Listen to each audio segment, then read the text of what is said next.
Баршаңызға қайырлы күн, менің каналыма қош келдіңіздер.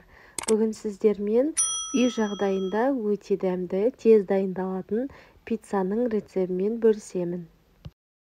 Ол үшін ең алдымен ыдысымызға алдын ала ұнымызды електен өткізіп дайындап аламыз. Жылы суымызға 1,5 шай қасық ашытқы және де жарты шай қасық тұзымызды қосып жақсылап араластырамыз. Барлығын араластырып болғаннан кейін жұмсақ қамыр илейтін боламыз. Осылай қасықтың көмегімен ұнның ортасын ашып, оған 2 ас қасық қантымызды қосамыз және де сұйық майды қосып қамыр илейміз. Бізде қолға жабыспайтын жұп-жұмсақ қамыр пайда болады. Артық ұн қосудың қажеті жоқ. Әйтпесе пиццаның қамыры қатты болып қалуы мүмкін. Сондықтан дәл описание бөлімінде жазылған мөлшерде қосылуы қажет.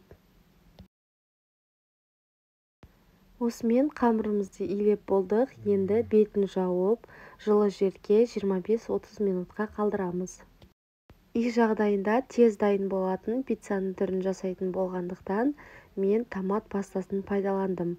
2 ас қасық томат пастасына 3 ас қасық майонезді қосып жақсылап араластырамыз. Томат пастасын кетчуппен алмастырсаңыз болады. Енді екеуін жақсылап араластырамыз, сонда бізде осындай масса пайда болады. Келесі кезекте бізге колбаса, яғни шұжық және де алдын ала үкіштен өткізілген сыр қажет болады. Міне біздің қамырымыз көтеріліп дайын болды. Енді осы қамырды 3 бөлікке бөлеміз. Үшеуін бірдей осылай бөліктерге бөліп аламыз және де домалақтап кезек-кезекпен жаямыз. Үй жағдайында өте оңай және де тез дайын болатын пицца. Егер қамыры қолдарыңызға жабысып жатса, ұн пайдалансаңыздар болады. Қамырымызды дәл осылай жұқа етіп жаямыз.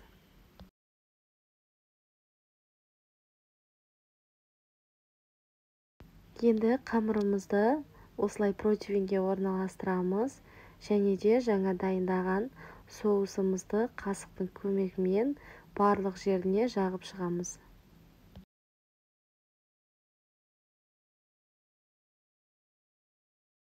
Келесі кезекте осылай сырымызды саламыз және де бетіне әдемілеп колбасамызды қоямыз. Алдын ала қызып тұрған пеште 200 градуста 10-15 минут пісіріп аламыз.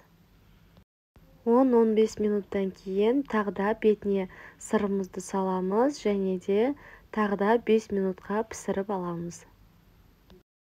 Осымен біздің үй жағдайында тез дайын болатын әрі дәмді пиццамыз дайын болды.